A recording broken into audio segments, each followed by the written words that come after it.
ఒకసారి ఒక మిక్కిలి ధనవంతుడు ఉండేవాడు. అతనికి 19 గుర్రాలుండేవి. అయితే ఆయన చనిపోయే ముందు ఒక మాట చెప్తాడు. ఏంటంటే, "ఈ 19 గుర్రాలను భాగాలుగా విభజించాలి. అందులో సగభాగం నా కుమారుడికి ఇవ్వాలి. అందులో ఒక 4లో ఒక వంతు మరి అక్కడ ఉన్న మందిరానికి కేటాయించాలి. అలానే 5లో ఒక వంతు మా యొక్క తోటమాలికి ఇవ్వాలి" అని చెప్తాడు. ఈ 19 గుర్రాలను వీరు ముగ్గురికి ఎలాగ పంచాలి? సగం సగం కొయ్యాలా? లేకపోతే ఎట్లాగా ఇవ్వాలని వారెంతగానో సతమతమైపోతూ ఉంటారు ఆయన చనిపోయిన తర్వాత.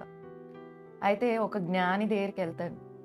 బాగా ఆలోచించి ఆ జ్ఞాని తన గుర్రాన్ని తెచ్చుకుంటాడు. దానిని జోడిస్తాడు. అప్పుడు 20 గుర్రాలవుతాయి.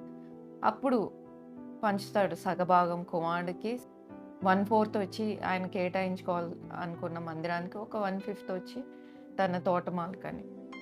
చక్కగా అన్నీ డివైడ్ అయిపోతాయి. మరి కొడుక్కి చూస్తే ఒక 10 గుర్రాలొస్తాయి.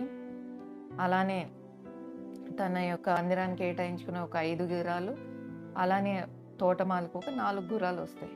మిగతా ఒకటే ఆయన ఆ గుర్రం మీద కూర్చొని ఈ విషయాన్ని చెప్తాడు. సమస్య తీరిపోయింది. చూసారా?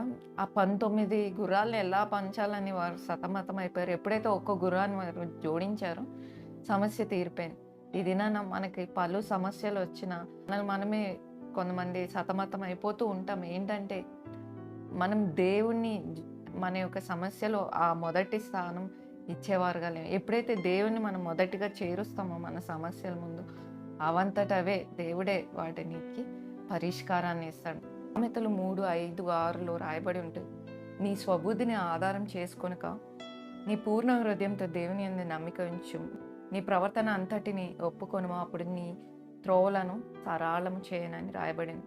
కాబట్టి ఈ దినాన ఆ సమస్యకు పరిష్కారం వారి దగ్గరికి, వీరి దగ్గరికి, పక్కనోళ్ళకి, ఎదురింటోళ్ళకి, మరి వారికి, వీరికి ఫోన్ చేసి చెప్పడం కంటే అది దేవుని దగ్గర తీసుకెళ్ళు. మొదట దేవుని పాదాల దగ్గర పెట్టు. తప్పక సమాధానాన్ని, నీ యొక్క సమస్యకు ఒక పరిష్కారాన్ని నీవు పొందుతావు.